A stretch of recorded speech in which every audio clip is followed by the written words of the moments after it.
menguasai masalah, jaksa seneng nanya-nanya tapi dibelokin juga.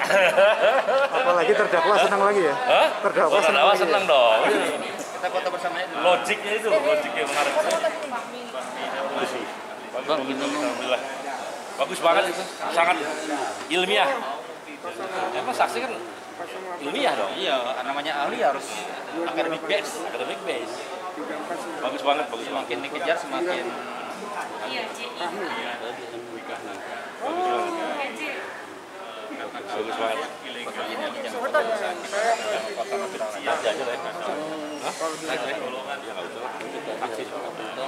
Aku jalan dulu.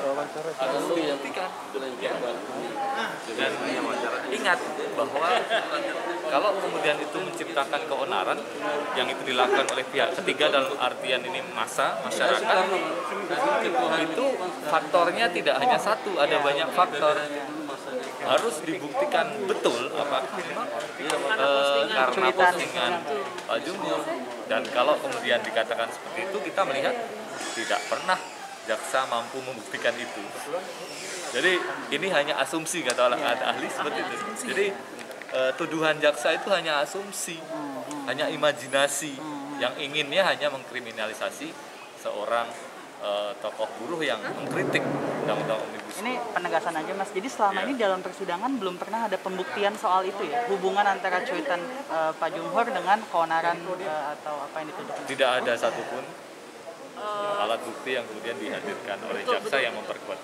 Sebenarnya kan di kasusnya Syaganda ya, sama. Jaksa punya saksi mahkota satu yang kalau nggak salah pelajar ya, mahasiswa yang bilang yang membuat keonaran, katanya dituduh buat keonaran, tapi ya tidak dihadirkan di persidangan. Tidak pernah hadir. Karena yang namanya alat bukti itu yang dihadirkan di Iya, persidangan. yang hadir. Jadi kami anggap tidak pernah ada. Ya, saksi itu adalah yang hadir di persidangan. Tidak Dan pernah bukan hanya saksi. Dan bukan hanya satu, tidak pernah ada. Ya. Nggak cuma saksi tapi juga harus ada alat buktinya ya. Sama yang paling penting menurut saya tadi ahli mengatakan bahwa kritik ya, tadi kan dicontohkan kalimatnya Pak Jumhur ya. Jadi kritik yang dilontarkan itu adalah kritik terhadap kebijakannya, bukan orangnya, bukan subjektif. Kalau dibilang Oki pengusaha rakus, nah itu kan subjektif. Tapi kalau kritik undang-undang ini memang untuk pemilik investor, kan dia mengkritik kebijakannya, undang-undangnya kan, bukan orangnya yang dia. Berarti ini membatalkan tuduhan yang disebut antar golongan atau apa gitu ya? Iya.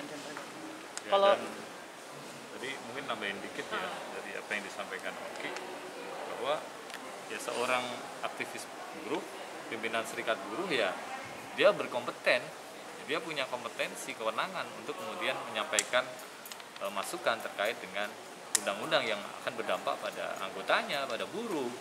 Jadi jelas dia berkompeten. Nah, itu sih. Sama satu lagi, saya tadi menggarisbawahi apa yang disampaikan oleh ahli. Ketika pembuatan sebuah kebijakan, pembuatan sebuah undang-undang itu kemudian mengabaikan prosedur, salah satunya adalah pembentukan perundang-undangan, harus ada naskah akademik, ada RUU yang kemudian disebarkan kepada masyarakat dan lain sebagainya sehingga masyarakat bisa memberikan masukan. Kalau itu diabaikan, itu sangat berbahaya. Dan ini tadi dikatakan dengan jelas bukan hanya melanggar hukum, tapi melanggar konstitusi, melanggar Pancasila pasal 4 ya. Jadi ditegaskan bahwa mestinya yang namanya pembentukan peraturan perundang-undangan, nanti kebijakan yang mengikat umum ya harus berdasarkan hikmah kebijaksanaan ya, berdasarkan masukan para ahli, suara masyarakat sebagai pemilik kedaulatan. Siap Mas, penegasannya ya. Itu untuk minggu depan jadinya agendanya apa ya Kak? Bukti surat. Oke.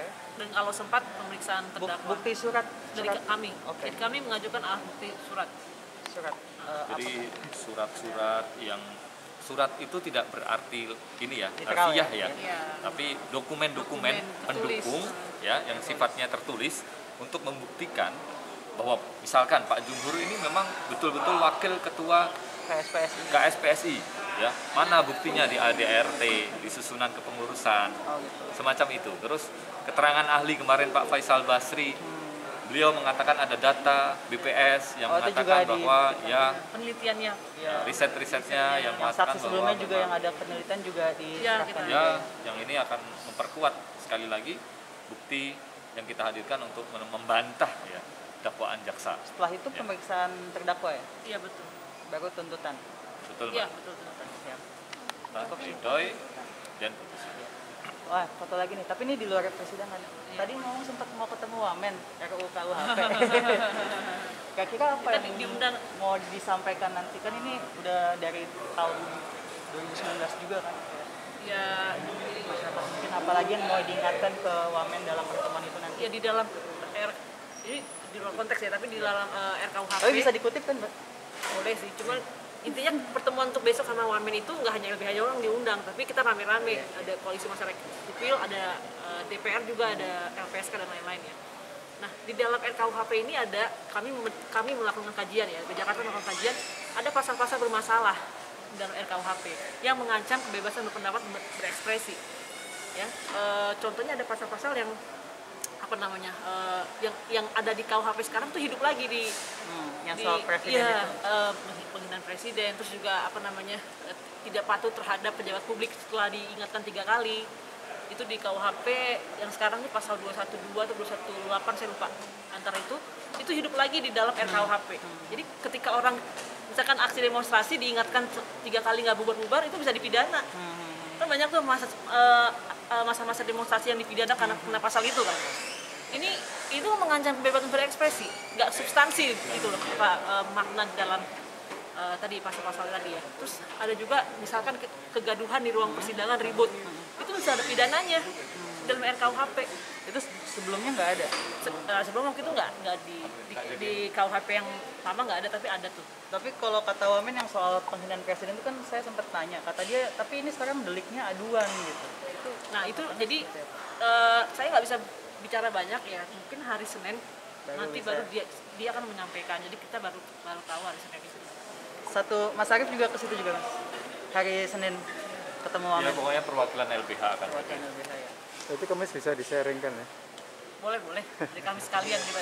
Apa ada kajiannya juga ya LBH ya? Kita udah bikin kajian sih, cuma belum kita publikasikan. Belum publikasi. Kita ada list pasal-pasal yang berpotensi masalah yang mengancam kebebasan berpendapat. Pasal-pasal makar hidup lagi, pasal-pasal berita bohong hidup lagi. Iya. Jadi Ini yang soal apa namanya revisi Undang-Undang ITE juga mau ada penambahan pasal betul. yang 45C. 45C ya. Yang kata-kata keonaran itu. Keonaran ya, itu kan sama Pak kayak dakwaannya Pak Jumhur Iya, di itu pasal 15. LBH mungkin nggak ada yang ingin disampaikan ke Menko Polhukam atau Kominfo sebagai leading sektornya. Sudah Justru kita berbahaya. hari ini kami LBH Jakarta terlibat dalam koalisi serius yang serius untuk merevisi Undang-Undang ITE. Di koalisi serius ini kita hari ini menerbitkan rilis terkait dengan statementnya Pak Mahfud yang kemarin itu, dan yang ada 4 pasal yang direvisi ditambahkan pasal baru 45C. Apa gunanya Ya kan? revisi? Sama juga bohong kan. Gitu. Kita udah bikin rilis. Tulisan nanti. Oke. Siap. Nanti di-share aja ke Oke, ya. baik, boleh. Ke dirimu, saya. Mbak. Oke, thank you. Ke Davina News juga. Siap. Thank you, Mas. Sip, Mbak. Ya, Makasih ya. sehat-sehat ya. Iya, Mbak. Oke. Makasih, Mbak.